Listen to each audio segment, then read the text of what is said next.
Hari ini kita masuk ke pemantapan PAT Fisika yang kedua.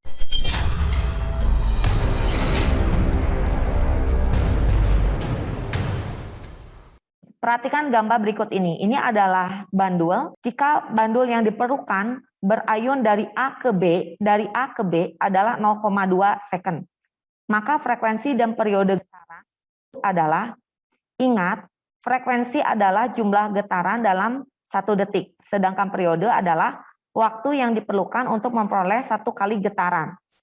Nah, Mem mau tanya dulu nih, dari A ke B ini berapa getaran? Setengah. Betul, setengah getaran. Kalau pengen dapetin periode, kita nggak pakai hitungan nih. Dari A ke B itu 0,2. Balik lagi ke A, 0, berapa? Dari A ke B 0,2. 0,4.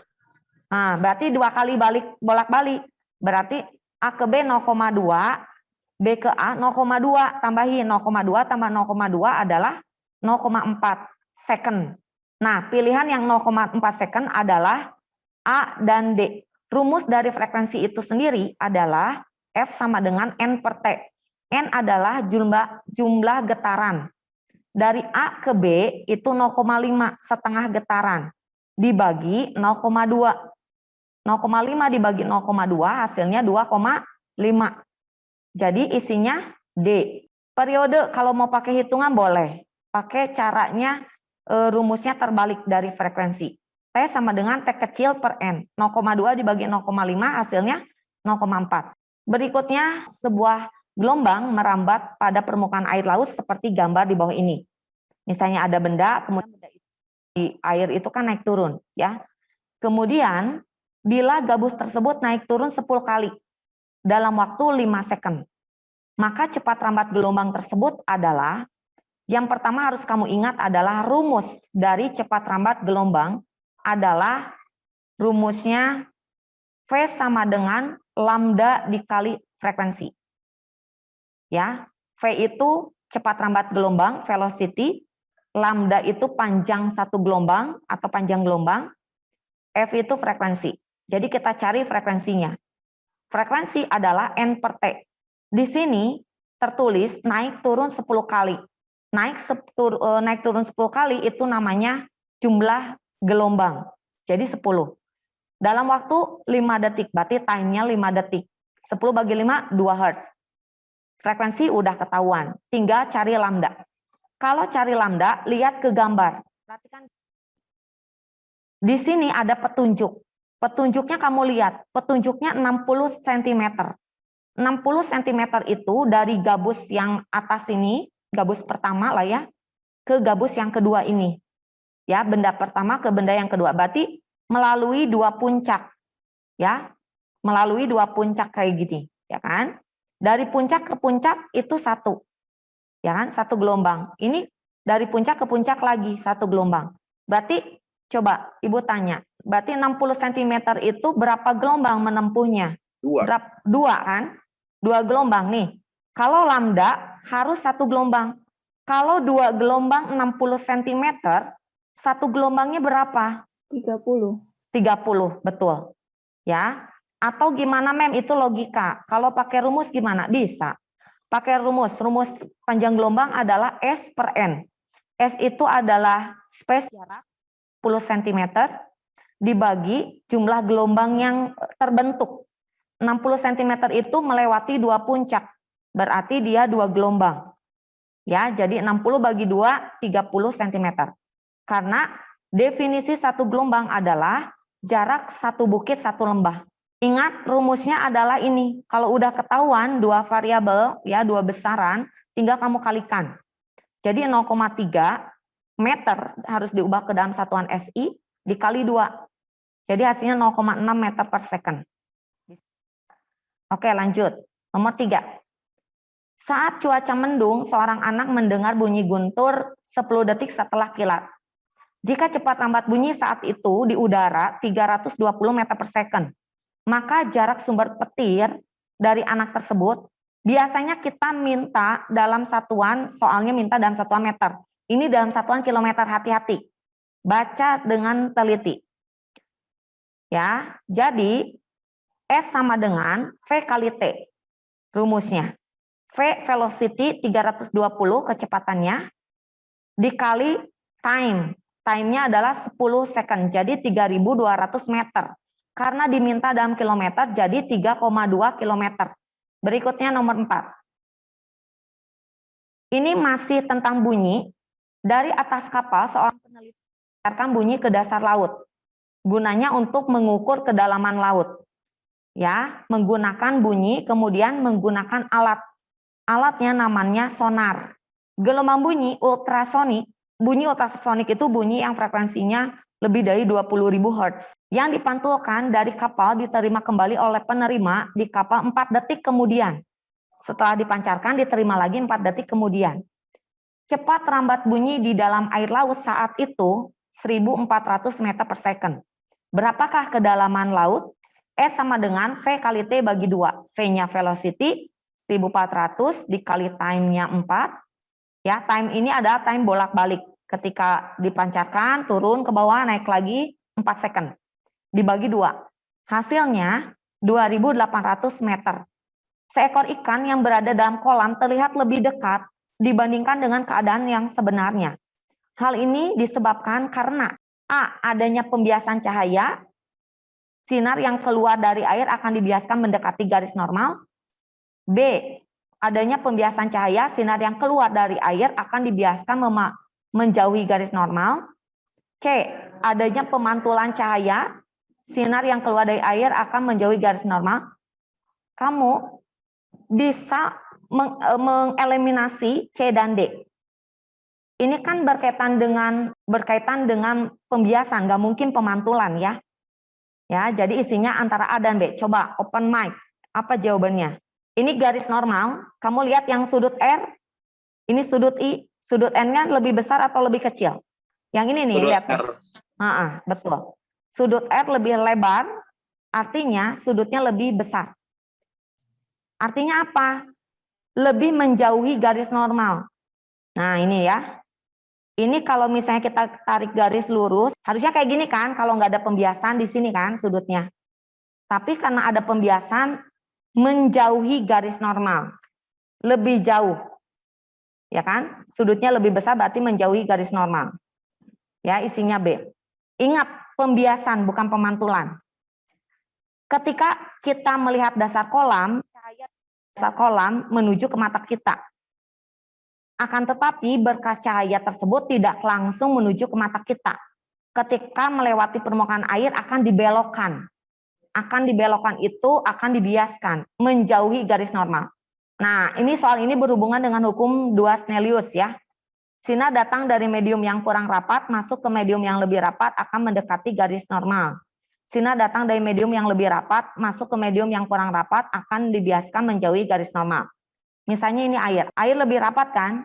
Lebih rapat kayak gini misalkan ya, tandanya ya lebih rapat. Kalau udara lebih renggang. Nah, jadi kita lihatnya dari air ke udara. Dari lebih rapat ke kurang rapat. Berarti yang menjauhi garis normal yang ini. Alat yang menggunakan cermin cekung terdapat pada yang mana? Kaca spion kendaraan bermotor, cermin yang ditempatkan di persimpangan jalan, cermin pada ATM, atau cermin yang digunakan oleh dokter gigi. Dokter gigi. Ya, dokter gigi lah udah satu-satunya, dokter gigi ya. Perhatikan gambar ini benda, ini bayangan. Sifat bayangan yang dihasilkan. Ayo open mic. Nyata terbalik diperbesar. Betul, betul. Nyata terbalik diperbesar. Ya, tahu nyata karena di depan cermin. Kalau maya di belakang cermin, beda dengan lensa, kebalikannya. Kalau lensa, nyata itu di belakang lensa. Karena lensa itu nembus. Kalau cermin nggak nembus gitu ya. Kalau cermin mantul. Nah, kayak gitu. Jadi isinya adalah B. Nyata terbalik diperbesar. Berikutnya. Nomor 8. Sebuah benda sekitar 5 meter di depan sebuah cermin datar. Jika bergeser 1,5 meter mendekati cermin, maka jarak benda dan bayangan setelah digeser berapa? Coba. Pakai logika dulu. Siapa yang mau jawab? CMM? Ya, C. Betul. 7. Nih caranya. Ini 5 meter, kemudian dia bergeser 1,5 meter. Bergeser 1,5 meter. Berarti sisanya kan 3,5. 3,5 meter. Nah, yang ditanyakan itu dari sini ke sini. Yang ditanyakan itu dari sini ke sini. Nah, dari S benda ke bayangan. Berarti 3,5 tambah 3,5, 7 meter. Oke, lanjut. Nomor 9, gampang. Sok siapa yang mau jawab? Berapa sudut pantulnya? Sudut pantul itu yang ini. Sudut yang dibentuk antara sinar pantul dengan garis normal. Berapa sudut ini? Yang Ibu tanda tanya. Ayo. Open mic. 30 derajat. 30. Gampang ya? Dari mana 30? Cari dulu yang sebelahnya sini. Ya. 90. Ini kan sudutnya 90. 90 dikurangi 60, sisanya 30. Kalau yang sudut I30, sudut R-nya juga 30. Sesuai dengan hukum pemantulan cahaya. Oke, lanjut. Nah, yang agak hot nih. Ini gimana pemantulannya? Gambarin dulu pemantulannya. Kayak gini pemantulannya. Oke. Nah, yuk bareng-bareng. Ini berapa? 60, oke. Ini 60, yuk lihat sini. Ini 60. Ini berapa? 30. 30. Yang gede suaranya, ini 30. Berapa jumlah sudut segitiga? 180. Ah, berarti ini tulis dulu berapa nih, belum beres ya, 180. Jadi hasilnya berapa sudut ini? 180 dikurangi 130, berarti ini 50. Oke, ngerti 50? Ini berapa? Ayo, ini sebelahnya berapa? 40. 40. derajat. Berarti yang ditanyakan itu adalah sudut sinar pantul yang dibentuk permukaan X yang ini, sudut sinar pantul T. Berarti ini berapa? Sebelahnya berapa? 40. 40 juga. Sama ya. Jadi isinya adalah A. Sip. Tuh, gampang kan? Dua buah cermin datar dipasang membentuk sudut 90. Berapa jumlah bayangan? Ingat nggak rumusnya? Rumusnya adalah N sama dengan 360 dibagi theta. Theta itu sudut dikurangi 1. Ayo apalin rumusnya. Jadi 360 dibagi 90 dikurangi 1. Hasilnya 4 dikurangi 1, 3. Dua buah cermin datar, yang ini ya cerminnya, tersusun membentuk sudut seperti ini. Ini sudutnya ya. Jika B, ini B, benda, B-nya bendanya pasti 1, bayangannya pasti banyak. Jika sudut cermin tersebut diperkecil setengah kali dari sudut semula, maka jumlah bayangan yang terbentuk berapa? Nah, pertama, kalian hitung dulu bayangan yang ada di sini. Yuk hitung, bayangannya ada berapa? Coba open mic. Berapa nih bayangannya tuh? Yang Ibu buletin ada berapa? 5. 5. Ya, ada 5 tuh. Berarti N-nya 5 ya. N-nya 5. Jadi kita cari dulu. Sudutnya kan nggak tahu sudutnya berapa. Cari dulu. 5 sama dengan 360 dibagi theta dikurangi 1. Jadi, 1 ini pindah ruas ya. 5 tambah 1 sama dengan 360 dibagi theta. Jadi 6 sama dengan 360 dibagi theta. Jadi tetanya sama dengan 360 dibagi 6.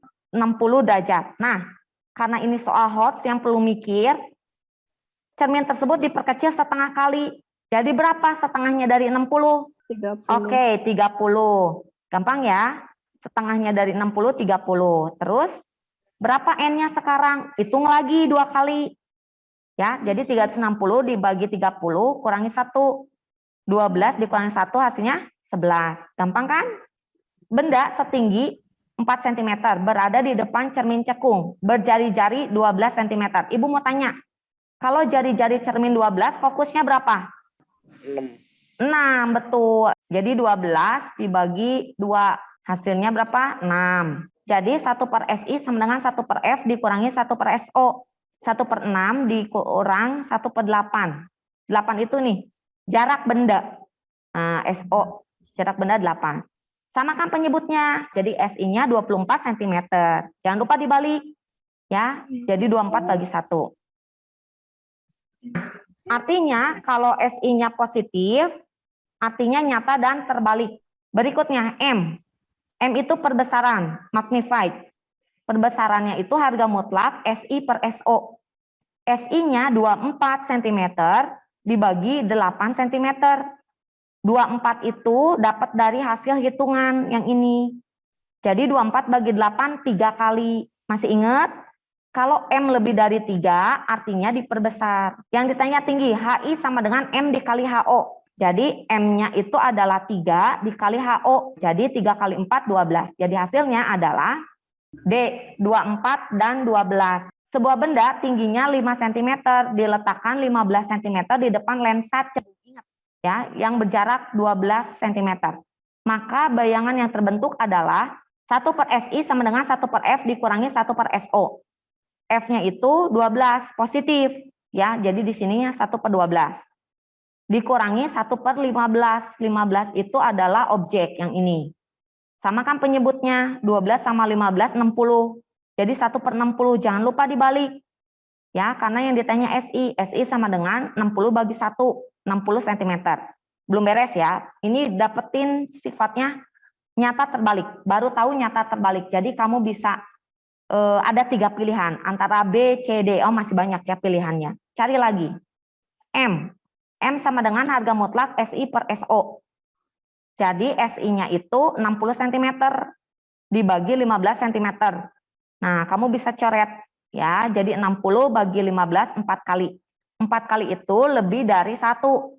Berarti diperbesar. Jadi sifatnya adalah nyata terbalik diperbesar. Jadi jawabannya adalah sebuah benda terletak 10 cm di depan lensa cembung. Bila fokus lensa 8, maka jarak bayangan adalah caranya kayak tadi, 1 per F dikurangi 1 per SO. Jadi 8 dikurangi 1 per 10. Sama kan penyebutnya. 8 sama 10, 40. Berarti 40 bagi 8, 5. 40 bagi 10, 4. Jadi 5 kurangi 4, 1 per 40. Jangan lupa dibalik. Jadi 40 bagi 1, 40 cm.